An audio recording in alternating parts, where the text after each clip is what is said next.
Nama saya Edwin, saya peneliti hidrologi di Utrecht University, jadi sudah cukup lama saya di Belanda.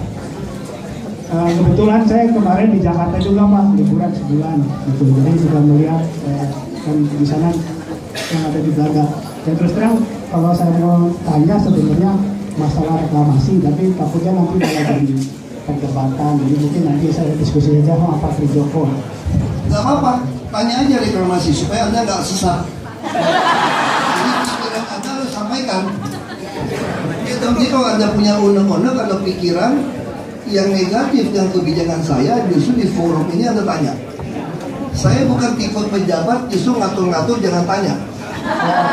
Mas Heru mau nanya. Betul, saya mau jawab gitu loh. Tapi jangan ngeyel gitu loh. Jadi kalau patokan saya sederhana. Kalau Anda lebih pintar dari saya jadi murid Anda malam ini. Tapi kalau Anda ternyata nggak betul, Anda jadi murid saya.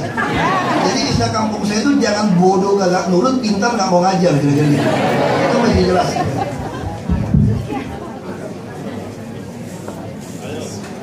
Oke Pak, tapi saya ingin membahas yang lain. Karena yang saya rasakan di Jakarta di dalam konteks pembangunan, itu saya merasakan terjadi gap yang sangat besar antara masyarakat di bawah, masyarakat miskin dan kelas menengah. Dan saya merasa seharusnya pemerintah bisa mendobrak hal ini. Jadi yang mau saya himbau, apakah masih bisa diadakan seperti dialog segitiga antara yang pertama pihak masyarakat, yang kedua saya pikir akademisi dan praktisi bisa menolong dan di sini, dan tentunya adalah pemerintah. Karena kalau saya kaitkan dengan masalah reklamasi, mohon maaf kalau saya salah juga.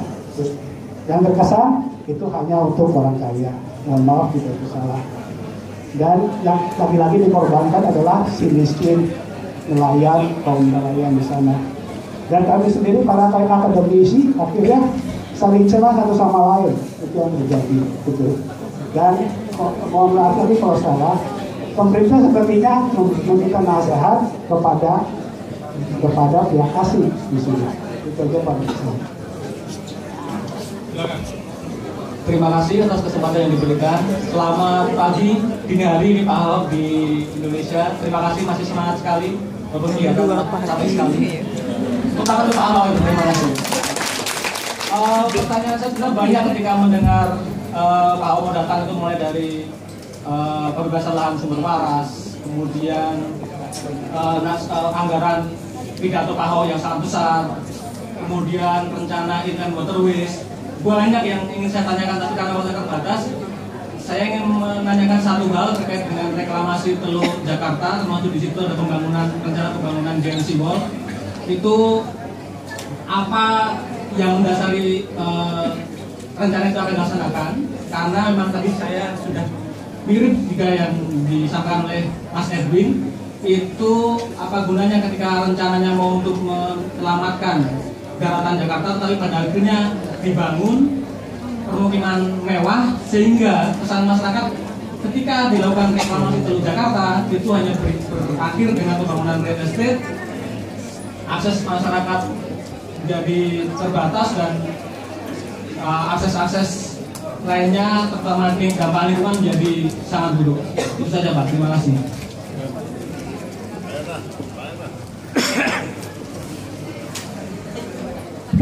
Ini yang saya suka, kenapa saya masih tanya, supaya Anda tidak menyebarkan fitnah-fitnah yang tambah kacau, karena pikiran Anda tidak tahu yang sesungguhnya.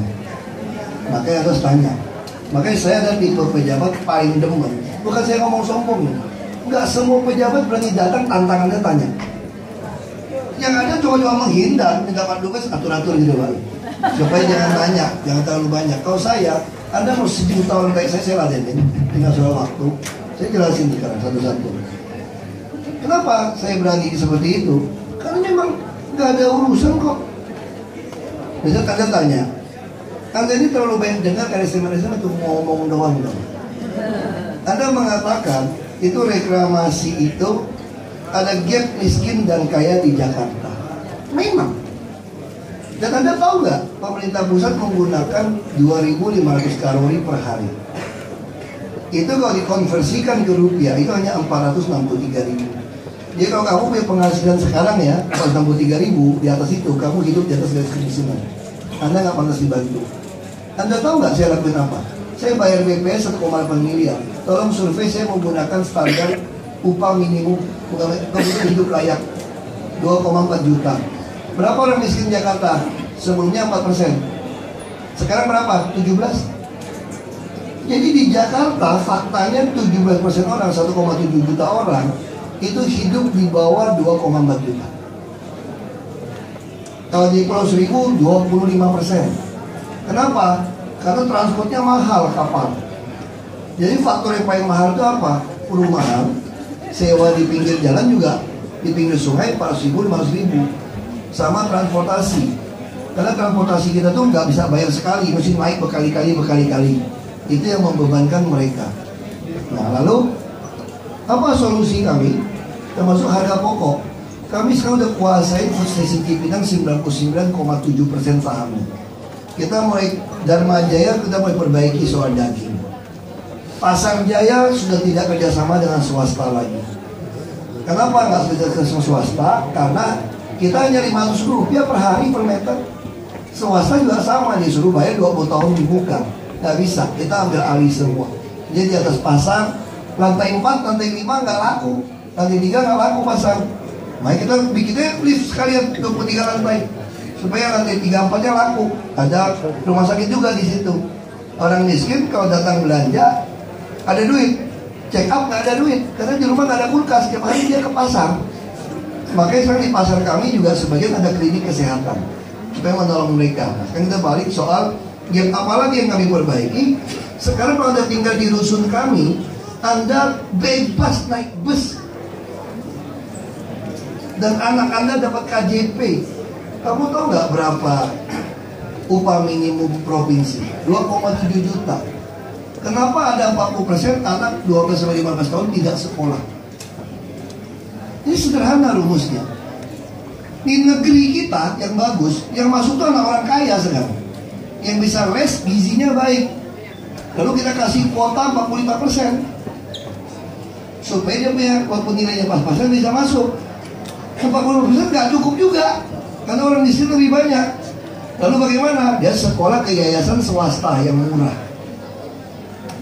Berapa bayarnya?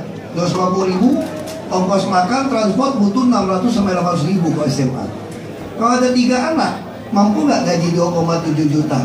Kami kasih KJP. KJP dikasih, ditarik kontan dari orang tuanya, caci maki saya. Saya stop, nggak bisa kontan. Anda masih debit.